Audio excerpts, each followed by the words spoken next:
Hello viewers, আমি advocate Mahmudunnabi. আমার চ্যানেলে আপনাকে স্বাগত।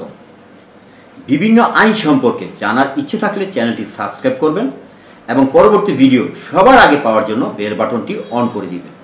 তাহলে আসুন শুরু করা যাক।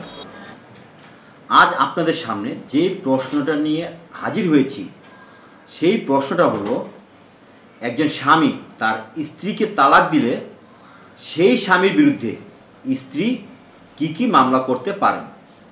তাহলে আসুন ভিউয়ার্স, এই প্রশ্নের উত্তরটি আমরা আইন ও ধারাসহ জেনে নিই। আমার কর্মজীবনের অভিজ্ঞতা থেকে দেখা গেছে এই ধরনের ক্ষেত্রে একজন স্ত্রী তার স্বামীর বিরুদ্ধে 3 ধরনের মামলা করে থাকেন। 1 নম্বর, নারী নির্যাতনের মামলা।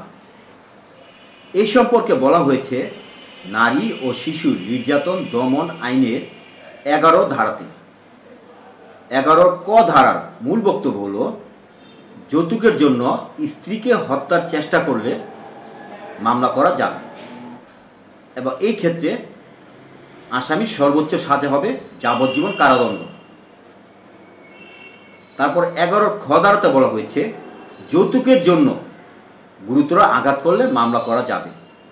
এই ক্ষেত্রে আসামির সর্বনিম্ন সাজা 5 বছর থেকে সর্বোচ্চ সাজা 12 বছর পর্যন্ত হবে এবং সেই সাথে অর্থদণ্ড দণ্ডিত হবে। তারপর 11 গ ধারাতে বলা হয়েছে যৌতুকের জন্য সাধারণ আঘাত করলে মামলা করা যাবে। এই ক্ষেত্রে আসামির সর্বনিম্ন সাজা 1 বছর থেকে সর্বোচ্চ সাজা 5 বছর হবে এবং সেই সাথে অর্থদণ্ডে দণ্ডিত করা হবে। এবার আসি দ্বিতীয় মামলা। দ্বিতীয় মামলাটি হলো যৌতুকের মামলা। এই সম্পর্কে বলা হয়েছে যৌতুক নিরোধ আইন এর 3 ও 4 ধারাতে। এই 2টি ধারার মূল বক্তব্য হলো যৌতুক গ্রহণ করা বা প্রদান করা বা যৌতুক দাবি করা বা যৌতুক আদান প্রদান বা গ্রহণের জন্য সহযোগিতা করা। এই ঘটনা প্রমাণিত হলে আসামির সর্বনিম্ন সাজা 1 বছর থেকে সর্বোচ্চ সাজা 5 বছর পর্যন্ত হবে কিংবা অর্থদণ্ডে দণ্ডিত হবে কিংবা উভয় দণ্ডে দণ্ডিত হবে। তারপর 3 নম্বর মামলা, দেনমোহর ও ভরণপোষণ আদায়ের মামলা। এই সম্পর্কে বলা হয়েছে পারিবারিক আদালত আইনের 5 এর গ এবং ঘ ধারাতে।